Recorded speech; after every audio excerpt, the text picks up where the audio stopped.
Well, hello and good evening, everybody. Welcome back to my channel. And I am Chantelle from Aquarius Rising Africa.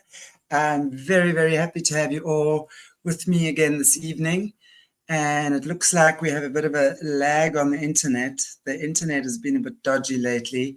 So I hope we are going to get through this with relative ease today. And I'm so happy to welcome back onto the show this evening the beautiful Samantha Plested, who is patiently waiting in the back room, and where we're going to be having question and answer. So any questions you have around anything that Samantha can answer for you, that's what she's here for. But before that, I just want to do one or two announcements. It's Thursday today, and as you all know, Dr. Dennis is not on tonight. He will be back again next Thursday. Tomorrow, 12 o'clock Central Africa time, we have Jan, Breeze, and myself again, who is, we're going to be doing the commentary on the greatest untold story in history of Adolf Hitler. And then Mandy for Mark at 5 o'clock again, which is an hour earlier than now, tomorrow, for the LifeWave meeting, talking about this amazing product, the patches, the LifeWave patches. We're going to be promoting them on the show as well. And potentially, if you're interested, it may be a business opportunity for you as well.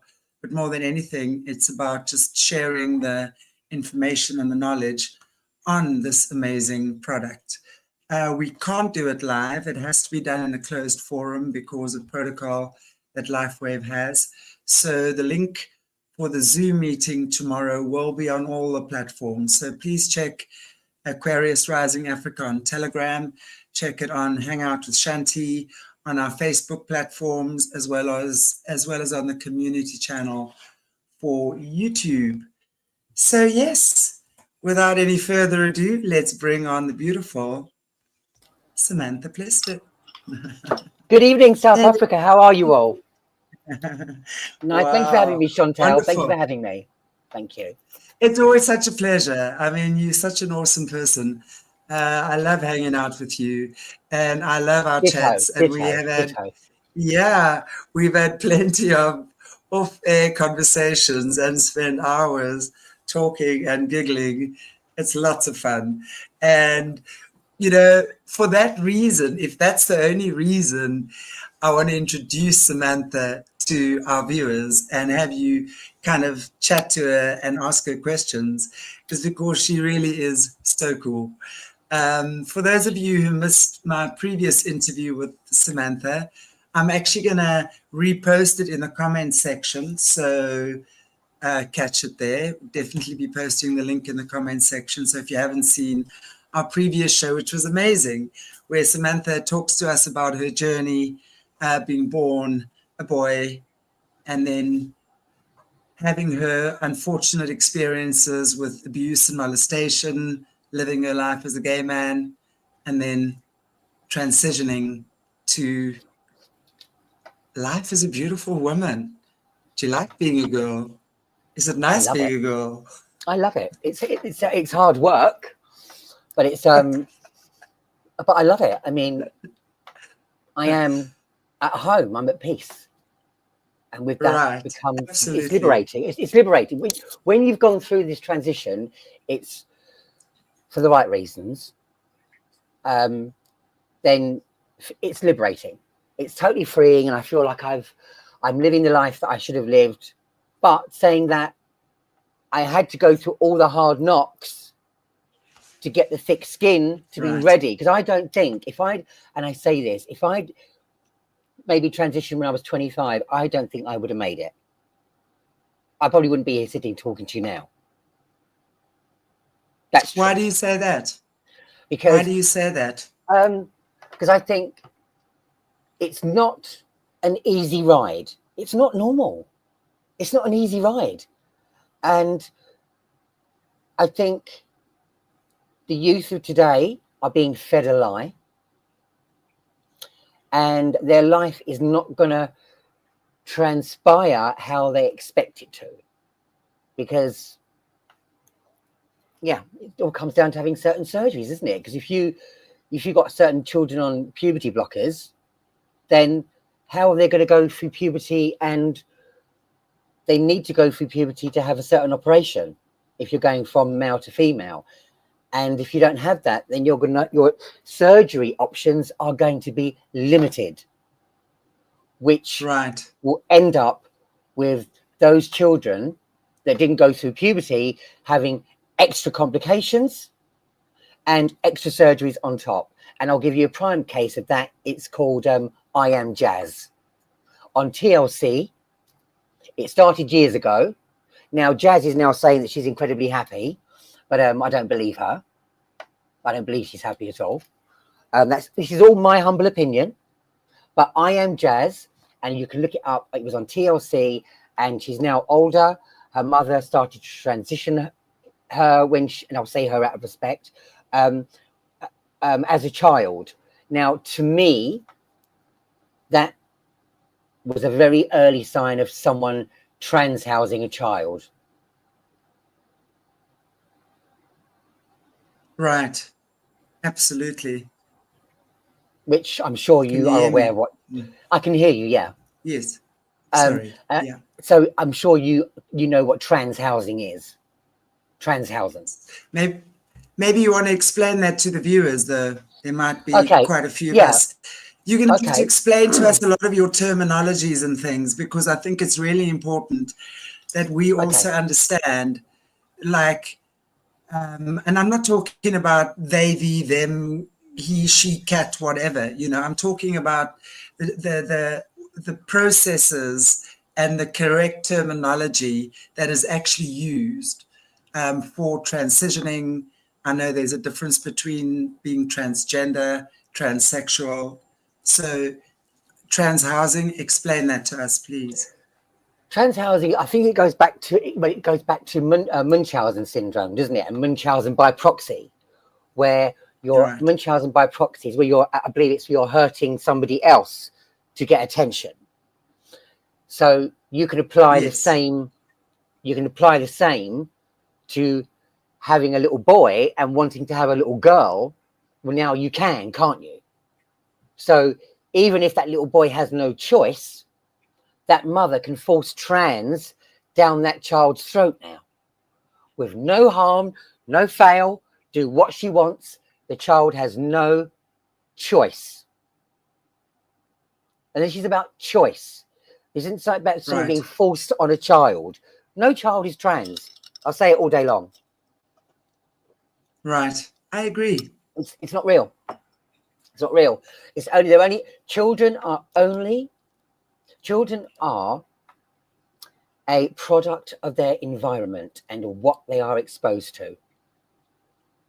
Because all these trans children, if you'd put them in, say, a little enclave somewhere and brought them up in a parallel universe, right, without all this trans nonsense, they wouldn't be trans. Doesn't exist. It's all been sent to confuse all the little kiddies, and then you've got the liberal parents that think they are being kind, being caring, but they're not. The thing is, they're not parenting.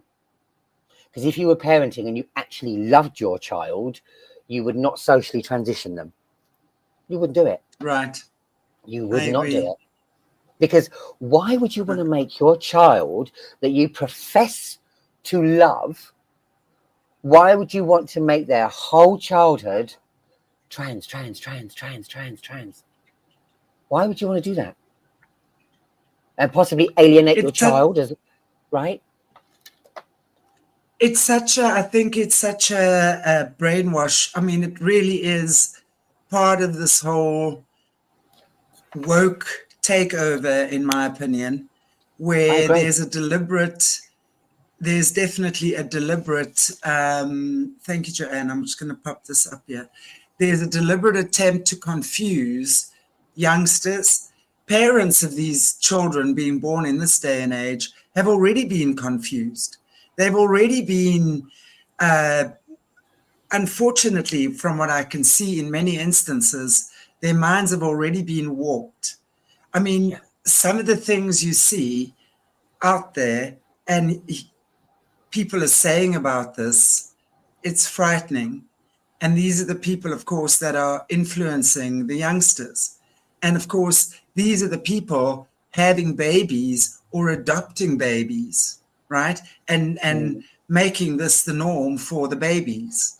There's a lot of that going on at the moment, I see as well.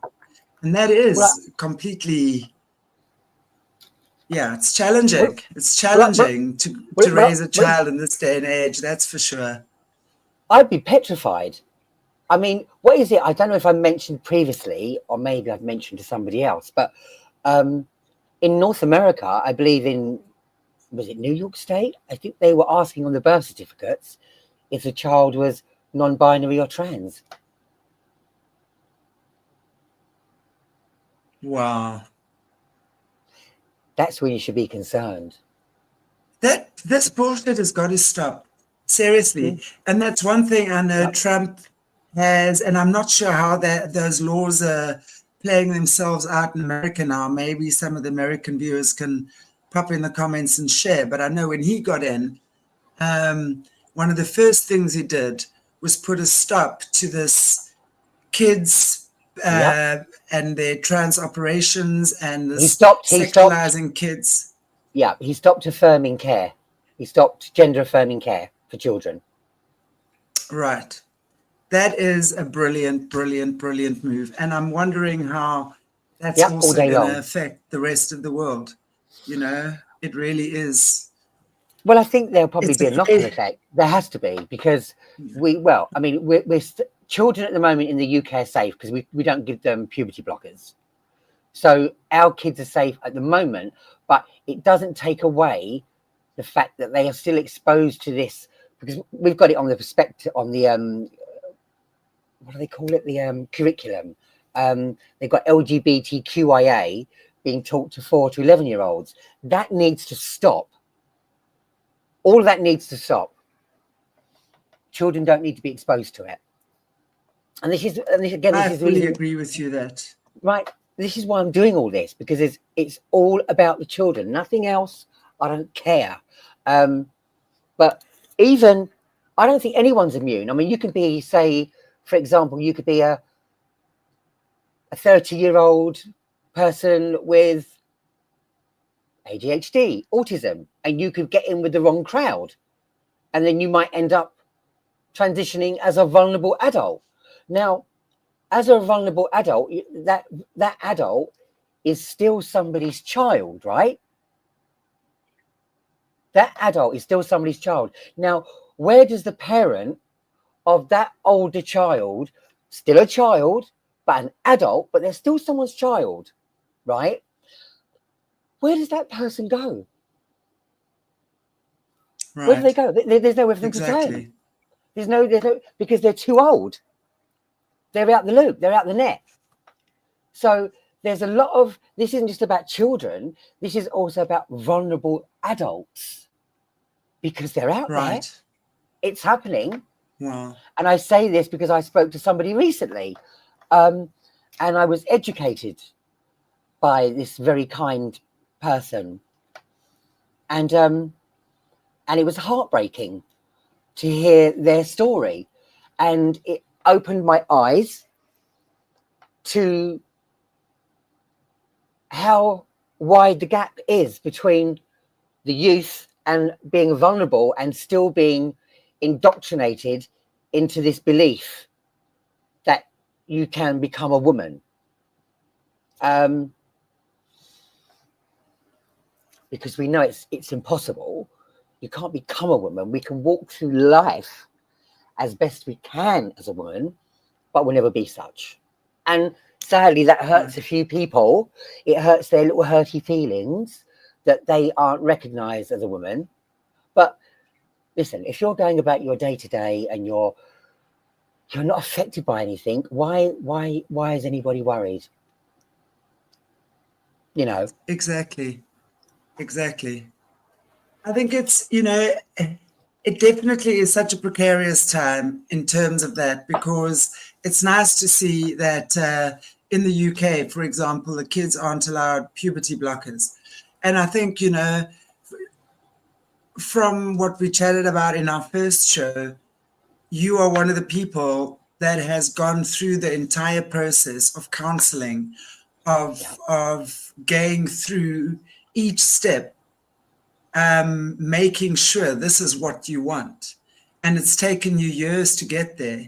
It's not just, okay, within 3 months when you were 9 years, well, whatever, they gave you boobs or whatever, or they started giving you hormones or whatever it might be. I think it's, if people want to do that and they at a certain age, because I do believe there are people like yourself who are born in a body that they just don't feel comfortable in. You know, they do feel they want to be somewhere else. Like men, women, men, same thing. And as you say, you've never been happier in your life. And I do believe there are people like you out there. I think you are strongly in the minority. I do believe that. Perhaps I'm wrong. But I think it's good to hear a strong voice like yours. I agree that with you. stands up in terms of, in terms of being in the minority. Is that what you're saying? Yeah, totally. I think there's a lot of people out there that are confused. There's probably a lot of people out there that are saying they're gender dysphoric because they've heard about it all online and they've just been indoctrinated. And yeah, that's going to be a huge wave. It's going to be an issue. Right. I want to know, you know, the word trans or tranny, right, is quite loosely used. I'm sorry. I'm sorry. I've got the door going and my dog's barking. Can you bear me a second? I'm so sorry. My door's going. Sorry. Absolutely. Okay, we'll give Samantha a moment just to sort out her door and her gong. We've got the girl and her gong here. So yeah, very interesting. The whole trans community. So hopefully Samantha's going to be answering some questions. Guys, if there's any questions in the meantime, you can just pop them up. I will keep an eye here, and I will ask Samantha. That's live for you. As and That's when we live go for along. you. That's going live for absolutely. you. Okay. Life is real. Hello, everybody. Yeah. Hello, sorry about everybody. that, folks. I'm back in the room. Sorry. No worries. Okay. Babe. So the word trans or tranny is very loosely thrown around. Okay. Now, I've always, in Johannesburg, I had a lot of friends who were these transvestite dancers, show dressing up as women, carrying on. Are you okay? Please, thank you. Sorry, Amazon, sorry. At the door, thank you. Bye. Sorry. Amazon, no worries. Okay, right, done. No worries. Yes. Okay, so like what I'm saying is, like, you know, you have the transvestites who dress up as women and perform. They would live a life as a man, but that would be something they would maybe do.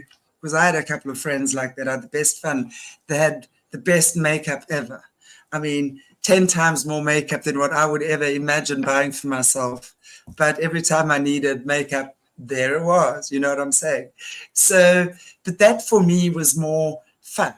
You know, they were usually gay men who were performing and dressing up as women, obviously high heels and makeup. But that's drag. That's drag. Yes, that is. That's not that's a gay man dressing up as a woman. That's just drag. So that in itself is just drag, because a lot of what I was going to say next was a lot of these, what we see, the drag queens, right, are coming out and actually demanding, or what look like drag queens, let me put it that way, like demanding now, for example, to go into women's bathrooms, demanding to be seen as a woman, demanding to be addressed as a woman. Well, a drag queen So, wouldn't do that. A drag queen wouldn't do that. That's right, number one. Because a drag queen is a drag queen, and they know they're a drag queen. They don't want to right, be addressed as a woman because they don't go out every day in drag. It's like they would go out to a venue and perform, and they may go out in drag after for dinner. Who knows? But they don't walk around on the daily 9 to 5 grind. They don't get up in the morning and get into their drag. Do you know, they're living a normal life. But there's a difference between somebody dressing as a woman but keeping their penis and having a relationship with a man, but they're as pretty as anything. I'm not the prettiest by a long shot, miles, but I mean, and I say this, I mean, you can be the prettiest woman in the room, and you can have, and I'm going to be a little bit crass here, and I'm sorry, and you can have, say, a 10-incher, right? Prettiest girl in the room, and you've got a 10-inch erect penis. Now, if you turn the lights off and put us both in a room with a man, I think he'd say that I was the woman. right. So, and I did have a conversation about this with a friend earlier, actually, because we were talking about it. Because, and I know this is probably going to offend some people, but this is all my humble opinion, and I'm not alone. And everyone's can have their opinions, but I think if you're with another man and you've both got a penis, how can you ignore the penis in the room? Do you know what I mean? What are we going to do? We work around it? It's going to be there. It's going to be engaged somehow. And how are you going to ignore that 10-incher floating about, swinging in the air? And I'm like, well, no, you're not, are you? And so what is a woman? As a woman, is that man going to be sucking your penis as a woman? Right. I'm sorry, it comes down to the nuts and bolts of it, right? Let's just keep it real. So when you're laying there with your fake breasts, or okay, you might have had progesterone, they might be your real breasts, okay, whatever. But if you're laying there and you've got your partner giving you a blowjob, I think you're a man. Right. I'm sorry. You can be as pretty as you like. Fabulous. Well done. Respect to you. You've had your surgeries on your face. Great, wonderful. But you still got a 10-incher in your pants. I'm sorry. Why do you think that some men who transition choose to keep their penis? Because not every... That is not a transition. That is not a Right. transition to me. What is that then? What would you call that? That's just someone who's had facial feminization surgery. If they've had surgery at all, or if they're just naturally pretty, they've got great makeup skills, and they still got a penis in their pants.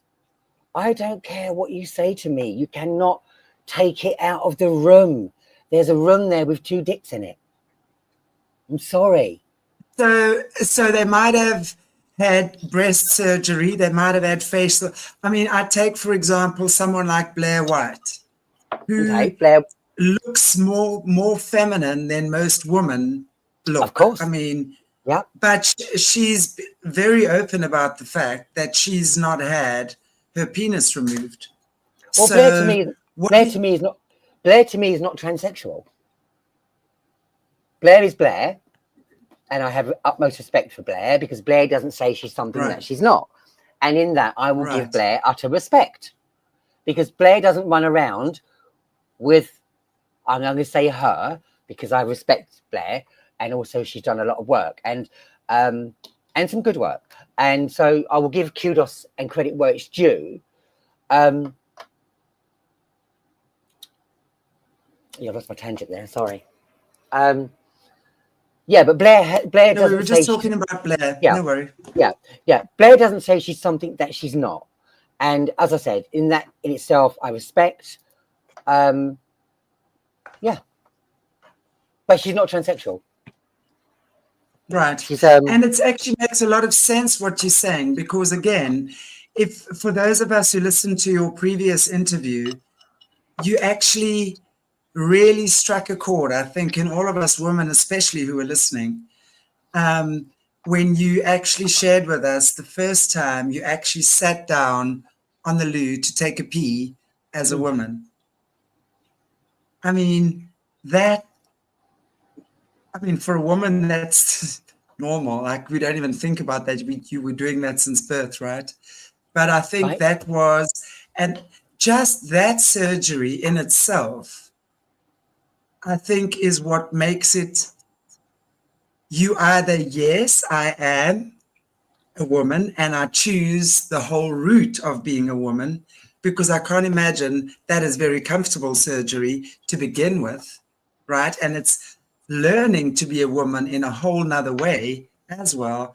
And that was something that our last interview highlighted to me as well.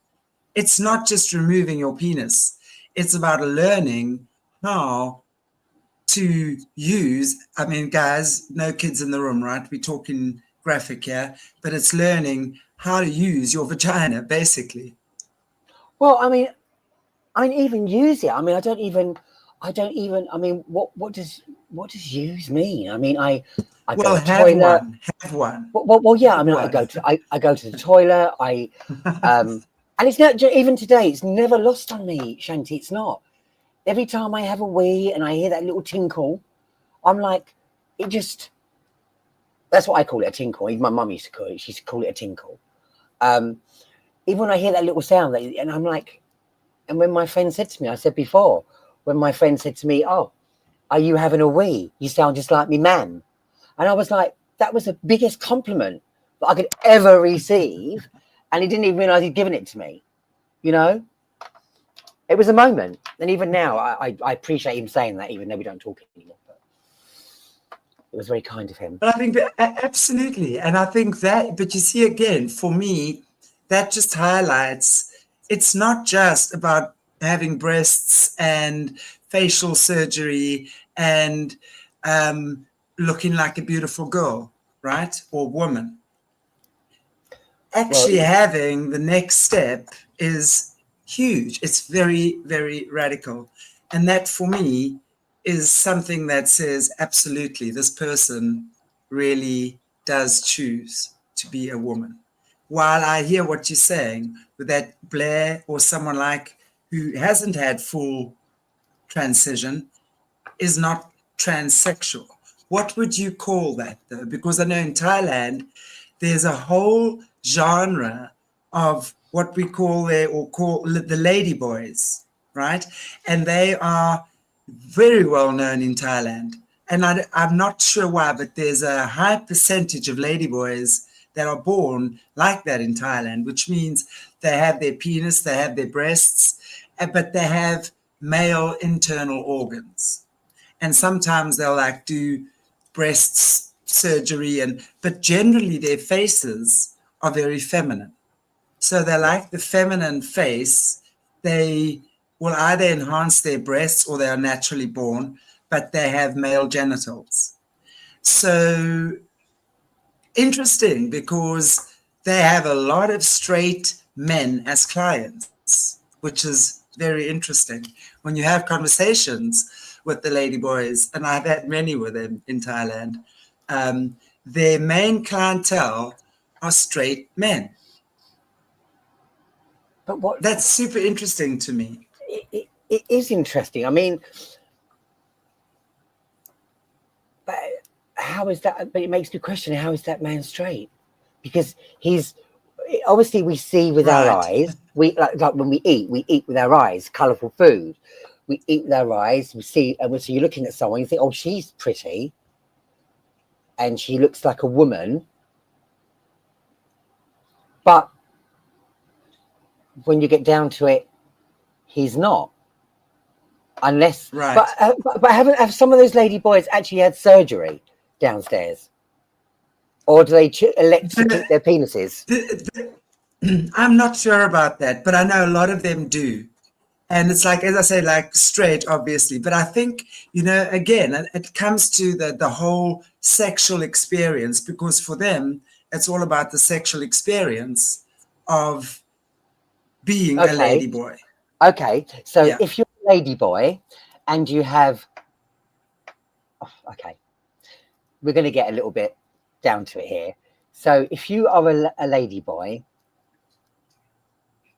and I'm trying to get my head around this, how is that straight man? Well, he's lying to himself, isn't he? Because when you get into the bedroom, where's things going? What's happening? Do you know? I'm not going to get, are we going to put a square peg in a round hole? You know, I don't know. I mean, what? So how could you be straight if you're going to go for the back door? It's so fascinating to me, you know, this whole thing. I want to be with a woman with I'd want to be with a woman who's had a. Why can't he just find a really pretty woman that's equally as pretty with a vagina? Because this is a fetish. That's what it is. Exactly. It's a straight man. It's a straight man lying to himself. He's got a fetish. Exactly. He's jetting off to Thailand to have anal sex with a lady boy, unless of course he's sucking the lady boy's willy, or you know, vice versa. I mean, whatever. I'm just being. That's just. I mean, don't we all think these things? I'm just saying, you know. I agree with you. I totally, and as Girl in a Gong says, for educational purposes only. And while on that note, I just want to say thank you so much to Chantelle Borke. I'm not sure how you pronounce your surname. Yay! Thank you so much for joining membership and becoming a member of the Arrow tribe. I really appreciate you. Yeah, so going back to what we were saying about that, I fully agree. I mean, you also hear stories about these guys going to Thailand and they think they're chatting up a chick, and then they go home and they realize then that it's not a girl after all. And then these guys freak out. So, I mean, I've also definitely heard stories like that. So these ladyboys definitely take chances as well, for sure. And they are known for that. They really are known for that. But you know something? But if you're going to Thailand, you've got to be very naive to not know about ladyboys. So you must have that on your radar. The minute you get on that flight to Thailand, you're thinking ladyboy, because everyone knows ladyboys. So how would that not be on your radar? Why would you be surprised when you got down to it and you had a little feel and there was a little pair of nuts? I mean, sorry.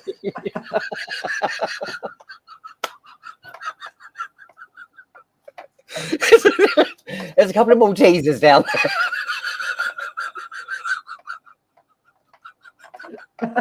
A couple of Maltesers and a Twix, or mini Twix.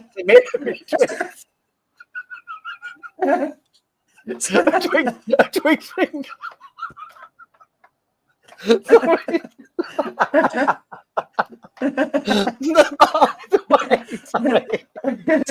Okay, guys, hope you're all having a seriously good chuckle with us.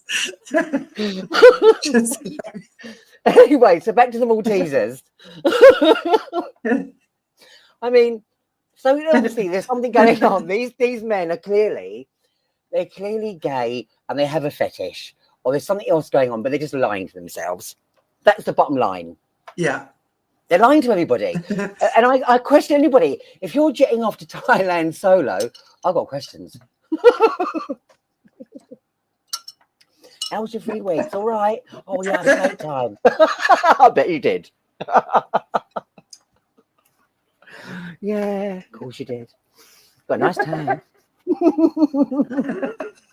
Now go and get checked for chlamydia and STDs, please. Thank you very much.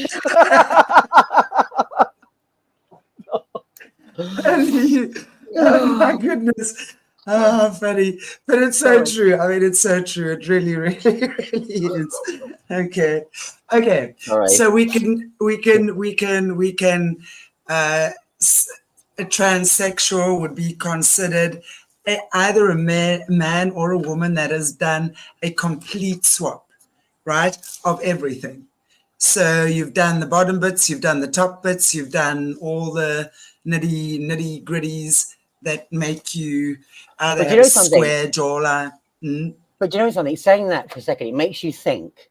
because I'm saying that now, right? Because I've had downstairs surgery, but you can't say that for trans men, can you? Because trans men. So this is where the waters, when you start thinking about it, and the waters start getting, because you're saying, okay, I'm a transsexual, I've had downstairs surgery, but I know how dangerous bottom surgery is for trans men. Now, if I was a trans man, it depends how bad your gender dysphoria is and how bad you want something, because Dimitri was on Liam Tufts. He's a trans man, and he's electing to go and have bottom surgery, penile surgery I think he's going to Turkey. Don't quote me, but I think he did say Turkey. So does that mean he's not a transsexual man because he hasn't had bottom surgery? But then I would go, well, if I was a trans man, I wouldn't have bottom surgery because I know how difficult it is. But then you got someone like, then you get those trans men that get rid of all their ovaries because their gender dysphoria is so strong. And when I say this, I'm referencing Marcus Dibb. He's the offensive tranny on YouTube. And he had all his reproductive system removed because he wanted to be as close to a man as possible. Now that is, and obviously, you know, some trans men keep everything, and then they come off, and then they have a baby, and then you get the sensationalist headline, "Man has baby." No, he doesn't. It's a woman. She just stopped taking her tea, well, if she's lucky enough to have been able to do that and not have had any repercussions. Right. But I think the long term, if you're on tea long term, then you're going to do yourself some damage. I mean, Buck Angel will tell you that. You know. Right. I'm with you. So obviously. So I'm thinking here. I'm sitting here thinking. So does that make that trans man less of a man because he has to keep his vagina because the surgery is so devastating that it could kill him? So what would you do? Would you keep your vagina or risk death? I know what I would do. I would probably keep my vagina. You know, nobody wants to die, do they? Nobody wants to die, do they? I don't. If someone said to me, well, and this is a question I ask myself now as I'm speaking to you. This is very interesting. Because if someone said to me, well, Samantha, you'd either die or get your vagina, I would have had to keep my penis, wouldn't I? Because I wouldn't say put me out of my misery. I wouldn't say put me down tomorrow then. I would have just quietly, and this is another question I asked myself the other week. This goes back to, if none of these surgeries were available and I felt how I felt, I would just have to walk through life, wouldn't I? Unhappy, or I would have to live as a gay man and just make do, right? If these weren't available to me, I would have just carried on making love in my head as a woman for the rest of my life and not told anyone if this was not an option. So I would have probably just remained a gay man and made it work. Interesting, isn't it? And dressed up as a girl from time to time. Well, no, I didn't do that. I never dressed up as a girl. I never. And I said this before, in all of my life, up to when I put my foot in a high-heeled court shoe, I had only ever tried my mother's tights on once, and I got them half up. That's hosiery tights. And I remember I got them half up my legs and I took them off because it felt odd and it felt weird. It wasn't who I was. I wasn't a cross-dresser. Right. I didn't wear random women's clothes. Right. I knew I was different, but I knew I wasn't that. And I never put on women's clothes again. I never went back because that feeling was very strong. I did not want whatever that was because I was a little boy. I was a little boy, Right. little baby boy, you know. So that never happened. And yeah, I went through life and I was a gay man. I just made it work. But even though I had that gender dysphoria all those years, I would have just had to live as a gay man, wouldn't I? If this wasn't on the table, if these experiments had never been done, if there'd been no wars and men hadn't got their bollocks blown off, then they wouldn't have done these surgeries. Do you know what I mean? Because I think some of these surgeries come from World War I and World War II. Do you know, where things happened in battle? So I think that goes back to the penile, where men had their penises blown off in the war. This is how they created the penises for the men that came back from the war. So that's how transsexual men are able to have access to those surgeries, but they're not foolproof. They can get infections, you know, necrosis. So many things can go wrong with Right. penile surgery. So many things can go wrong. And I think maybe at another point, maybe you could get Dimitri on. Maybe he could speak about his journey on here. As a transsexual man, trans man. Will he be transsexual when he has his penile surgery? He's a transsexual. Up until that point, I would say he's a trans man. But I don't even know what trans man is anymore, because I'm like, what does trans even mean anymore? Because the lines have got so blurred with everything. Queer, what does queer mean? Right. I mean, queer used to mean gay. No, I think that'd be great. I mean, I think Right? I really don't understand it all. We had asexuality, we had bisexuality. Great, we had it all. You know, if you don't want to have sex with anyone, don't have sex with anyone. Nobody cares. If you're omnisexual, who cares? Nobody cares, right? If nobody fancies you and you're not getting any, nobody cares, right? That's what a rabbit's for, you know? Right. Right. I'm with you on that. I mean, I think it's. Sorry, I definitely think we have a lag here. This internet seems to be really bad today. Sorry, guys. I feel like I lost a whole lot of the conversation there. Sorry, Chantelle. But one thing I would like to know, your opinion. No worries. I think it's coming from me. I'd like to know your opinion. I mean, obviously, we've had this whole thing with men in women's or transsexual men in women's sports. Stuff like that.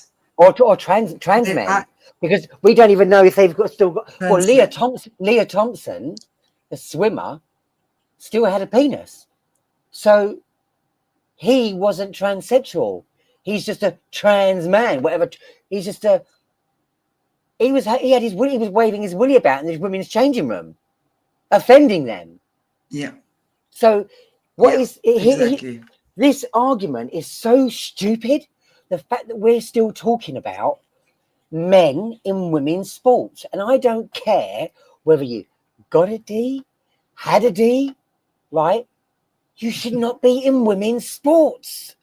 Period. Right. But listen, no, they don't want any trans. They don't want any trans sports because they know they'll never win any medals, right? So it's easier for them to get into women's sport, and they can take those medals from the women very easily, right? They weren't placing with the men. They weren't placing anywhere special. The minute they transition, amazingly, they're now top of the leaderboard.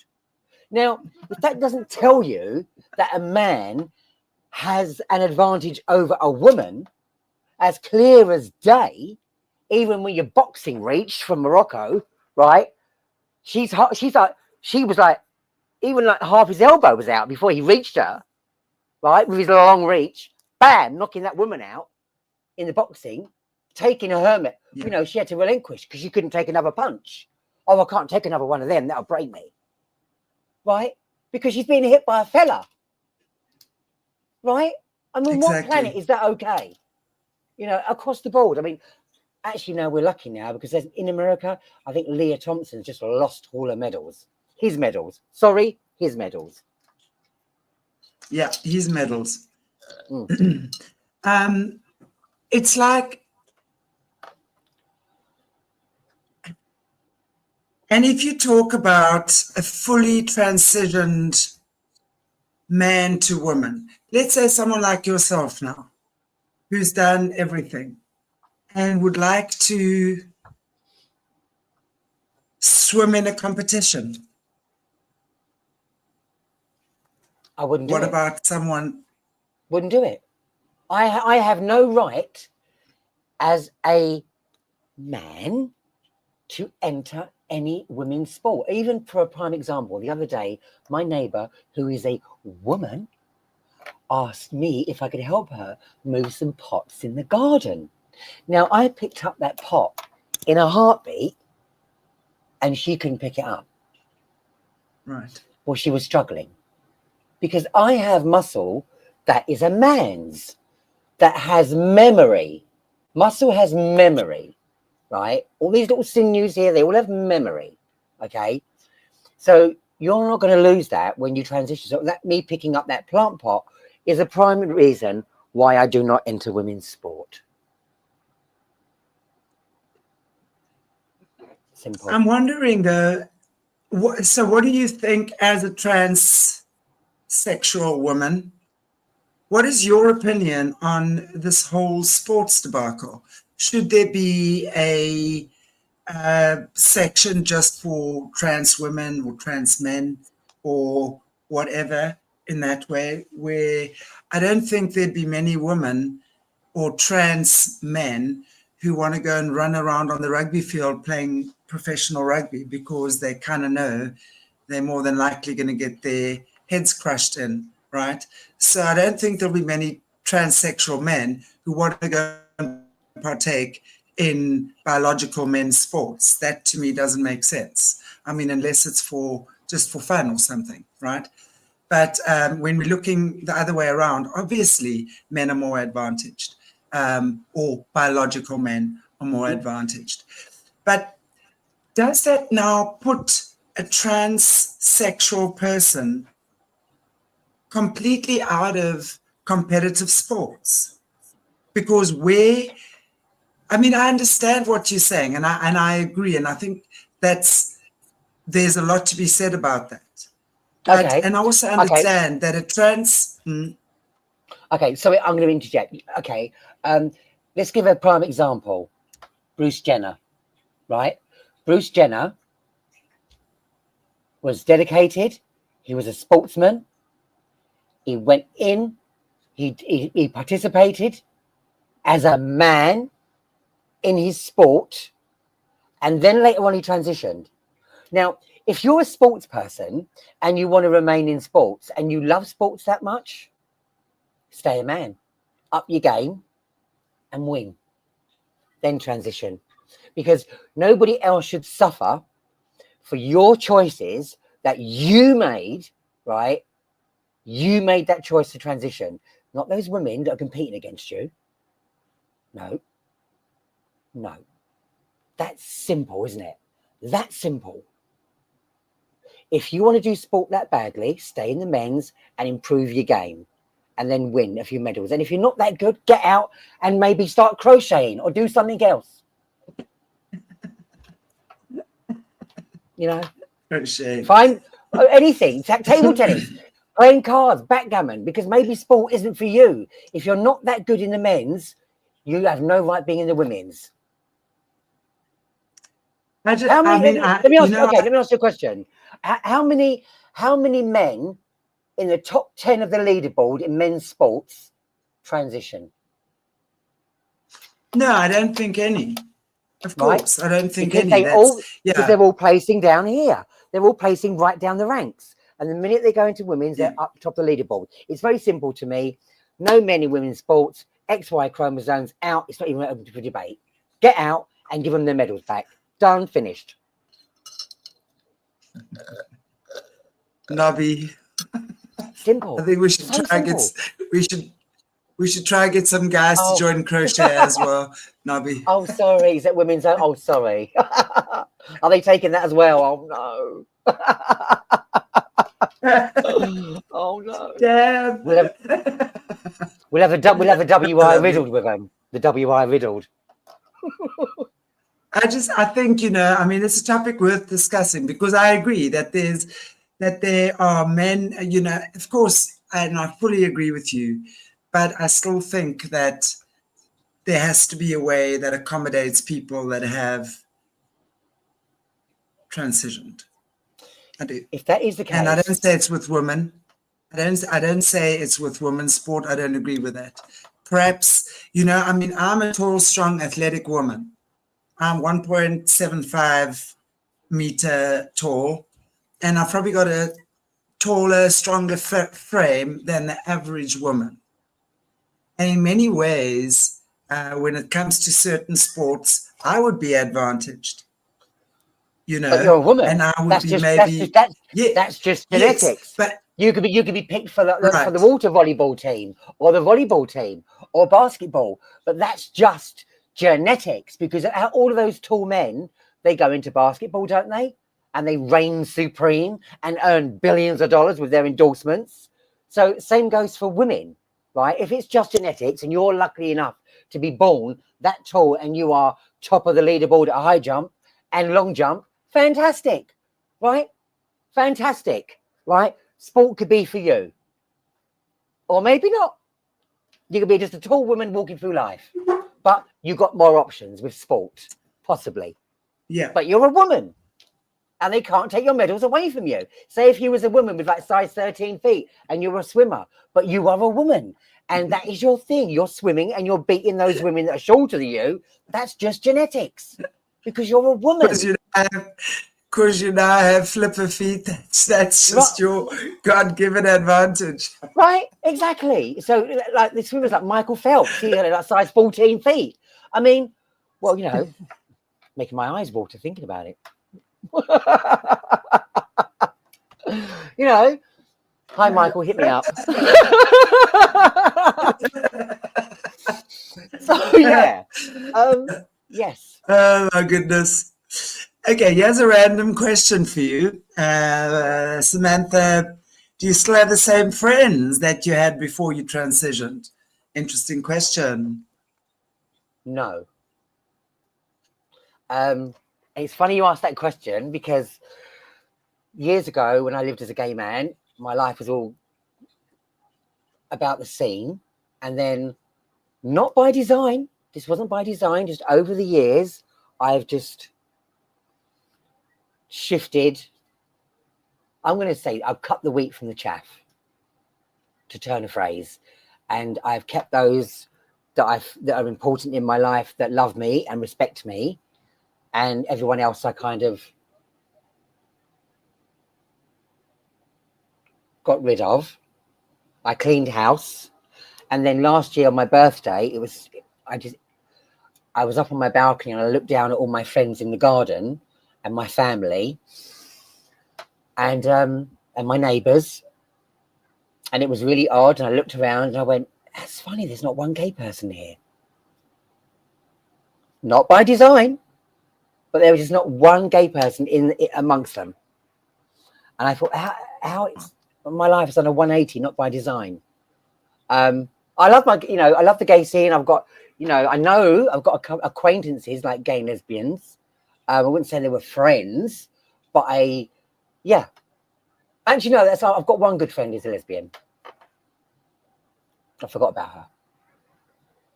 And listen, I was on the gay scene for 23 years. I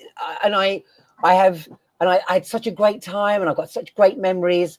And I think a lot of the gay scene, to be honest, there is a lot of, I think people get the word friends mixed up a lot of the time with acquaintances, because Right. I think the word friend and what it really means has lost its meaning.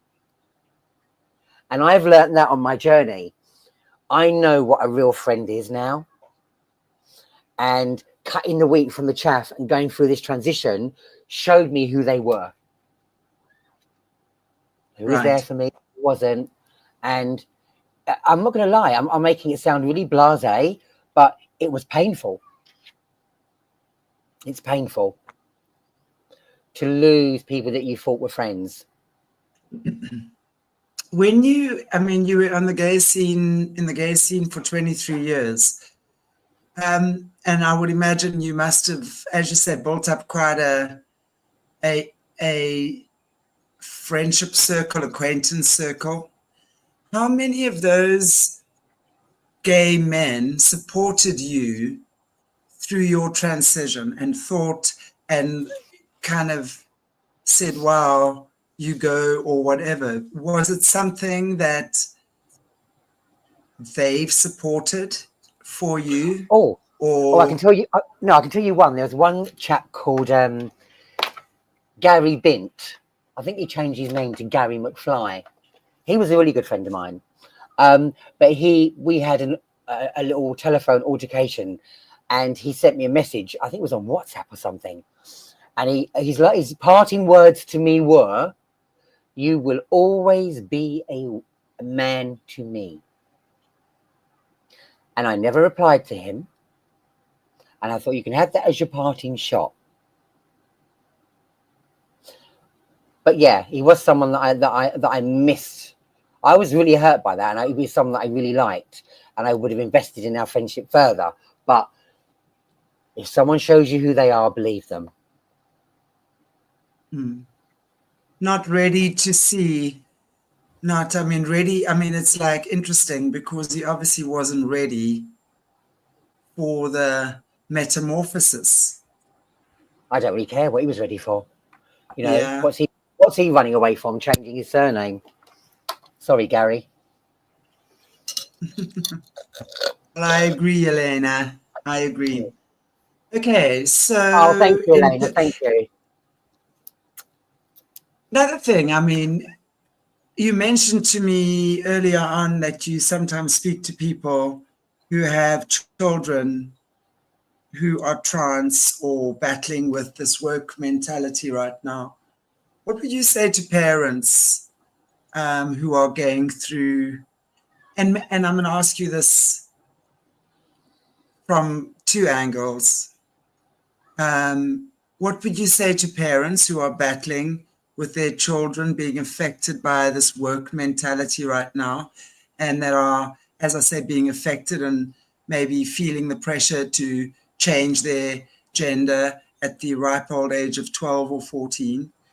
And what would you say to children who feel they would like to transition, and Yeah. how do they deal with it? So both sides. Okay. So first of all, if I was a parent with a child that was coming home and saying they were trans, I would get my child into therapy straight away, and non-gender affirming therapy. I would not socially transition my child ever, and I think you can know I can feel strongly about this. I would never socially transition my child because I am the parent and I am the adult in the room, right? I'm calling the shots, not the child. You're going to have to go through puberty. It's going to be tough. You're going to have to deal with it. And we'll get you into therapy. And when you reach 18, you can do what you want to do because I can have no control over it. But up until you're 18, you may hate me. I'll risk it. I'll risk it. That's it. And for the Right. child that's going through it, I would say,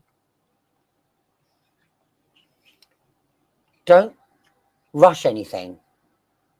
Stop rushing to something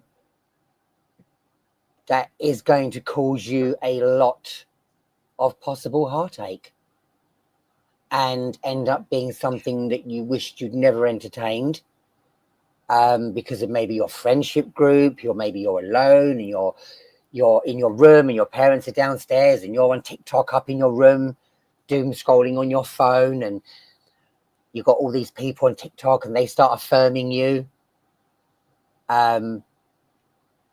Maybe they won't even be telling their parents that they're thinking about it. But I would say always speak to your parents. But But yeah, you have to go through puberty. It may be tough, but yeah, it's imperative. It's going to be tough. Listen, puberty's hard for all of us. Yeah. It's a defining moment in our lives, in anyone's life. And it's a rite of passage for all children, unless there's a very, very, very, very, very, very valid reason. It's a rite of passage. Exactly. That's it. Right. You know, it's important because that's when you're going to define about who you are, and this is why I want to get the word trans. The word trans, because you're probably most of these children, because I think there's also a lot of, and I may have said this before, so if I'm repeating or parroting, I apologize, but I think there's a lot of internalized homophobia going on, because these parents they're quite happy to parade their trans children. Oh, I've got a trans child. Oh, look, isn't it fabulous? But why didn't they do that with their gay children and their lesbian children? Why didn't they wave them around, right? They didn't wave them around. No, they let their children suffer when they're gay, lesbian, and let them go through shit and hell. But you're more than happy to parade a trans person right in front of everyone, right? That I don't get, because as someone who came out as gay, that was very traumatic. Yeah, I've got a major problem with that. You won't accept a gay and lesbian child, and you won't parade them out and be proud of them, but you'll be proud as fuck as your trans child. I'm not proud to be transsexual. Why should you, as a parent, be proud that you've got a transsexual child? You see what I'm saying here, right? I'm a transsexual woman. I'm not proud of my mental health condition. I'm not proud of it. I'm proud of who I am as a person, as a human being. Caring, kind, considerate, compassionate. I'm a brother, a sister, an aunt, an uncle. All of these things, I am all of the above and more. But transsexuality, I do not lead with it. I don't go about my daily life going, oh, I'm the only transsexual in the village. Ooh, look at me, look at me. You know, I'm just living my life.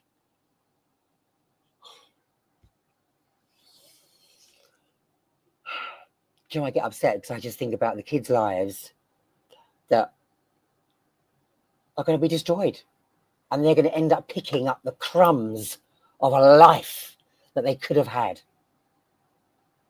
Crumbs of a life. Exactly. Because they may have gone through with the surgery, they may have reached 18, and now they're so committed to the cause that they can't change their mind. And what I'll use here as an analogy is that I was in the Navy. I joined the Navy when I was 19 years of age. Now, and I remember being at King's Cross Station, and I'd had a party thrown for me, a farewell do, all the tears, wishing you luck, right? And I get to King's Cross Station, and my mum said to me on the phone, you don't have to go, babe, if you don't want to. No one to say anything, but I was too committed. I'd had the party. I'd had all the farewell. So I had to commit. And on that phone, I wanted to say to my mother, I'll see you in half an hour. But I didn't. I put myself through hell.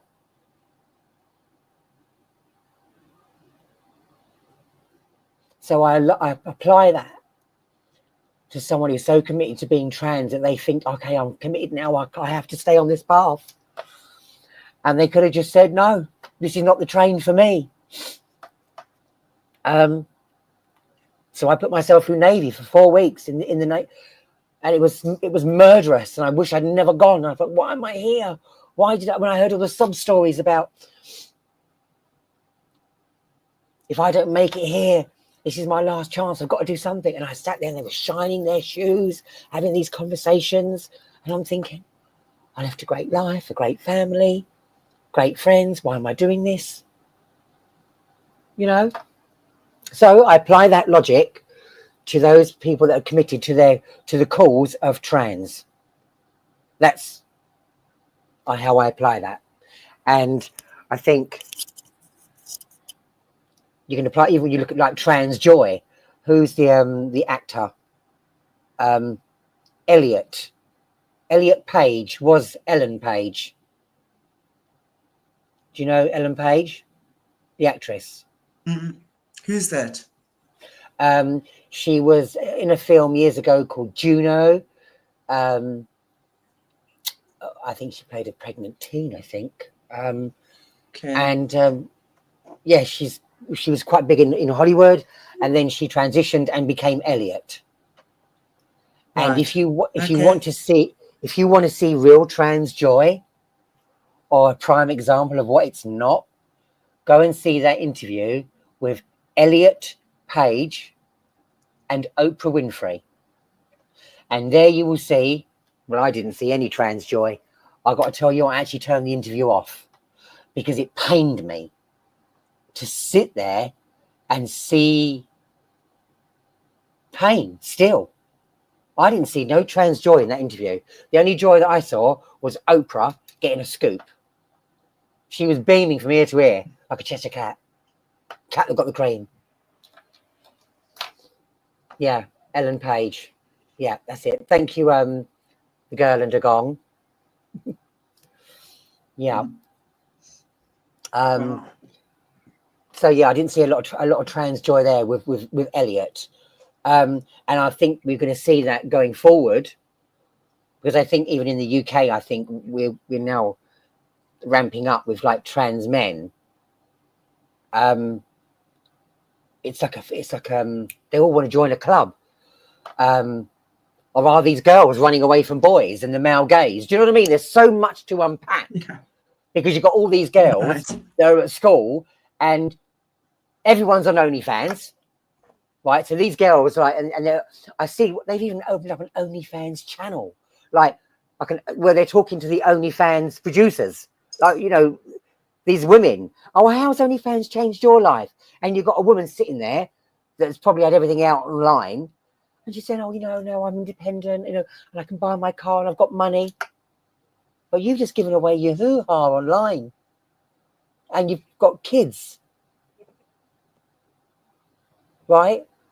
I don't get it. I mean, don't get it. Interesting comment here by Nobby. Lobotomies and homosexuality in American mental institutions. The history of lobotomies in American mental is intertwined with the historical treatment of LGBTQ plus individuals. And this is a follow-on comment here. In the mid-20th century, homosexuality was considered a mental illness by the American Psychiatric Association. That's true. That's true. So, I mean, wow. But we know, but you know something, we now know sexuality is innate. We know it's in us. Right. You can't choose what you're attracted to. Right? This is why you have men marrying, having 2.4 children, and then divorcing the wife after he's taken the best years of her life and he comes out as gay. Or now they're coming out as transsexual, and now they're turning their wives lesbian. Well, there's not a lesbian, is it? Because you can't be a lesbian. I feel sorry for these women. It's true. I feel sorry for these women that are trapped. And this goes on to another thing, because I feel sorry for those women that are now trapped or feel trapped, or that they have to now become a lesbian because their partner has decided to get. And this is why I think all AGP comes in.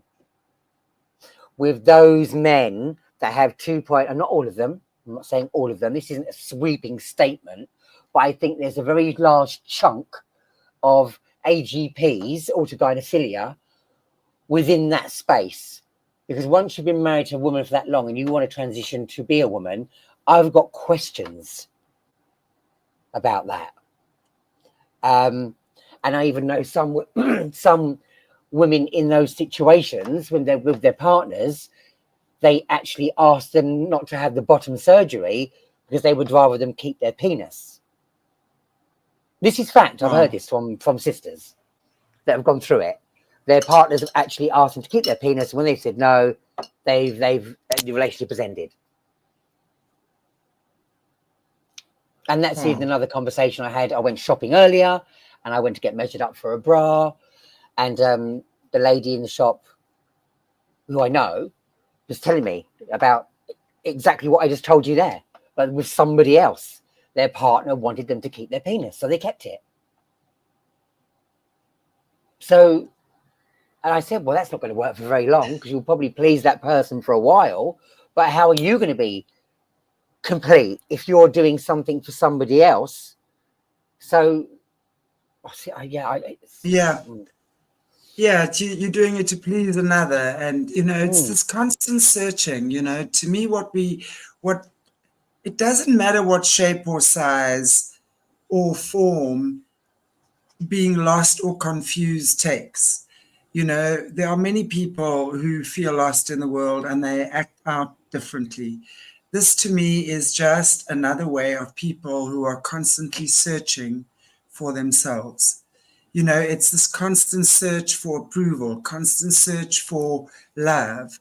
It really, when you have a healthy attitude within yourself, it doesn't matter what you look like, doesn't matter how fat or thin or whatever it is you think you are, but your healthy attitude around who you are will automatically manifest into you creating a healthy body.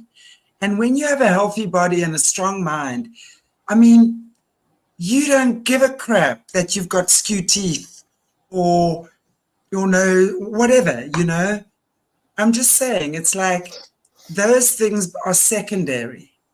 It's not something that becomes the primary focus of your life. And your partner has to do this to sexually satisfy you or whatever. It's just, to me, is so indicative of people who are unhappy. They have no idea what they want in life. They have no idea where they want to be or where they want to go. So they're trying everything in their power to try and get happy. And they're projecting it and they're externalizing that and projecting that onto others. And that's the biggest problem. Yeah, it's a scary time. It's just, we're living in very strange time, very unusual times, and I don't know. I think we have destroyed. I'm slightly digressing, but I think we have destroyed a generation, and it's now we have to do damage control. Right. We have That's to do where that. we're at. We're at damage control. This is where we are now. This is what I'm doing, saying what I'm saying, because it has to be done. We can't destroy any more children. It goes back to children again. Leave the kids always alone. The children. Leave the kids Always alone. The kids. Because adults can do what they want. But and I will say this again. Stop pushing an ideology down people's throats, because this is now where we are at the precipice of where we are. Because people have had enough of being told a woman can have a penis, blah, blah, blah, blah, blah, blah. And you can identify as a lesbian with a penis and going to a lesbian bar. And if they don't like it, they're all transphobic. But you've got a willy. They don't want your willy. Do you see what I mean? So right. It's just common sense. We need to get back to common sense and get rid of all this LGBTQ crap, trans ideology, period. Get back to how we were pre all of this. That's where we need to get to. Right. And then we'll all be safe again. We'll all be safe again. And I think any sane person in their right mind would agree with me. We need to get back to that space before they ever change the difference of what transsexual means. LGBT. It never meant lesbian, gay, bisexual, Rocky Horror Show, did it? Did it? Didn't say LGBT Rocky Horror Show. Listen, babe. Tim Curry was so cool in that show, so we can maybe bring a little bit of Rocky Horror in, don't you agree? I mean, come on. Tim Curry played that role phenomenally in the Rocky Horror. He was born for the role, born for it. But totally. I love Rocky Horror. Don't get me wrong. Don't start with me. No, Tim Curry. I wouldn't mind seeing him dressed in whatever he was dressed in, leather and lace, whatever it was, doing the transvestite show. He was fabulous. He absolutely was. God rest in peace. God rest in peace, Tim Curry. Yeah, yeah. He actually passed away not too long ago, right? It He was did, what, yeah. 2 years? Yeah, it was Wow. within the last 2 years, I think. Yeah, yeah. But a role he'll always be remembered Wow. for, and yeah, an amazing role that was.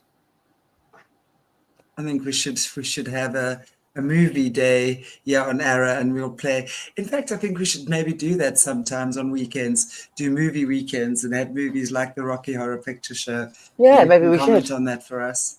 That's worth a revisit. I haven't seen it for a while, a few Yeah, years. But yeah, yeah, exactly. Wonderful to see. Let me just see on TikTok, a lesbian couple saying the 1 year old is non-binary. How can they even? Wow, look at this. I mean, look at this. This is exactly what you're talking about. Kate, on TikTok, there's a lesbian couple saying their 1 year old is non binary. How can they even think of that? Essentially, they are okay. demanding a baby. You know, I mean, I would, I, look at I that. would, I would go in and I would take that child off of them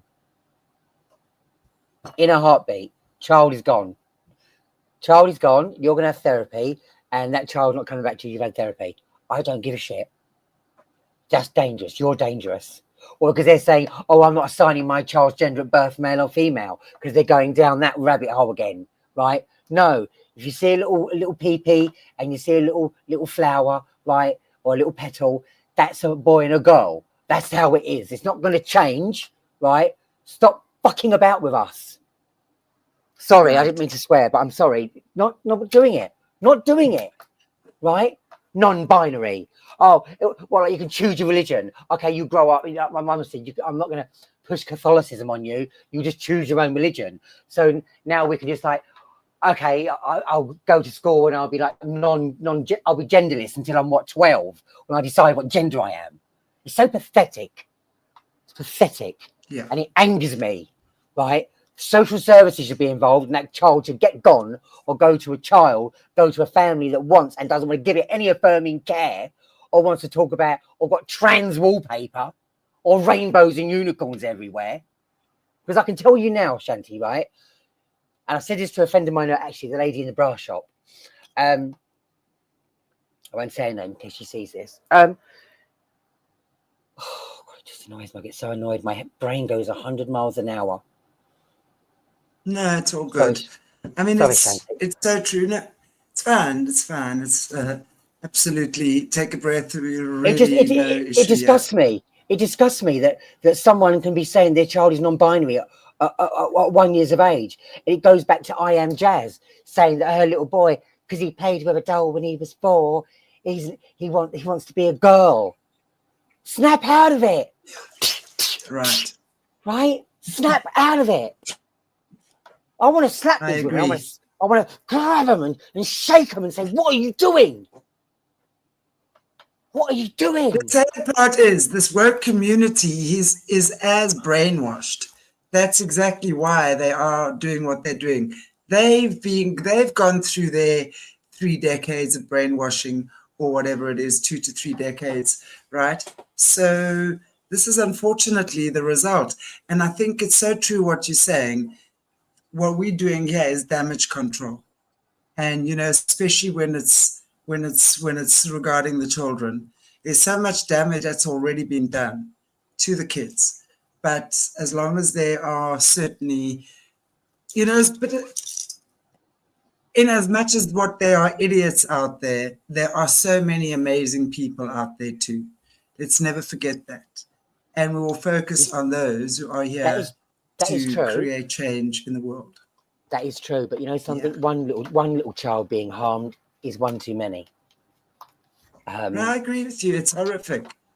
Mm. It's horrific. In fact, I'm going to be talking about kids being harmed. I don't know if you saw the guy. I'm actually going to be having him on the show sometime. Also from the UK, who's a policeman, ex-policeman.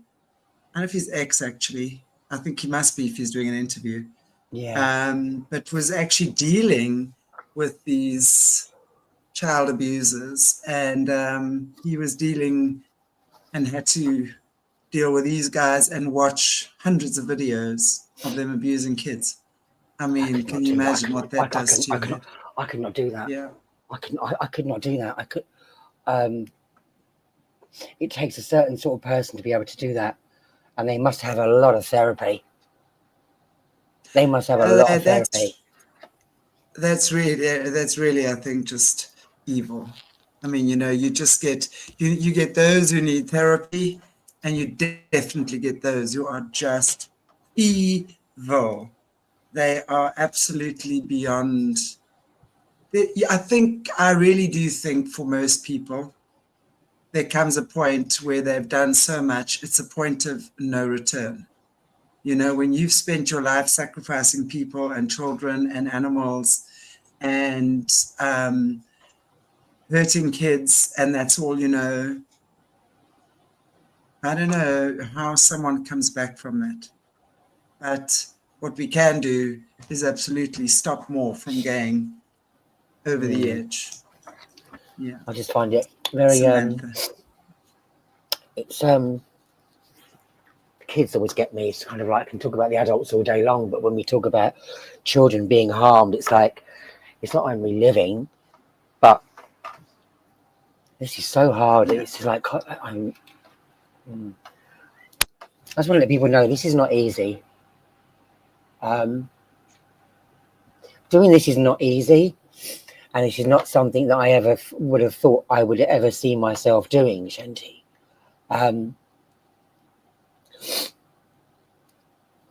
But you have to do what is right. And I said before, Christ died on the cross. So I'm willing to throw myself on it too for what I believe. It's a cross. This is a hill I'm willing to die on. I feel that strongly about it.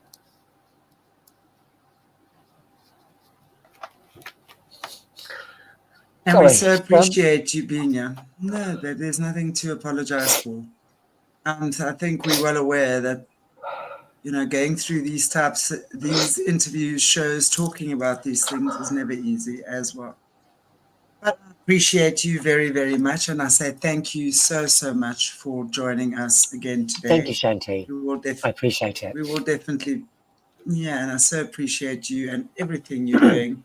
So thank you for that. And we will definitely look forward to having another chat with you again in the future. Definitely. Yeah. And I want to just say thank you, everybody.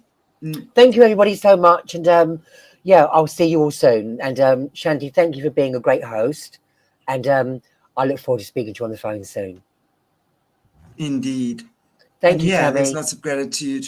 Lots of gratitude from everyone. Thank you, everyone, for watching. And thank you all so much. And so much love and respect to you all. All right. Thank you. And there's lots of love here for you. Thank you, Nobby. Trans flag. I don't want a trans flag, though. Thank you. I don't like the trans flag, just to let you know. I hate the trans flag. Just FYI. Sorry, Nobby. I can't stand it. What is a trans flag? It's pink, blue, and white. Okay.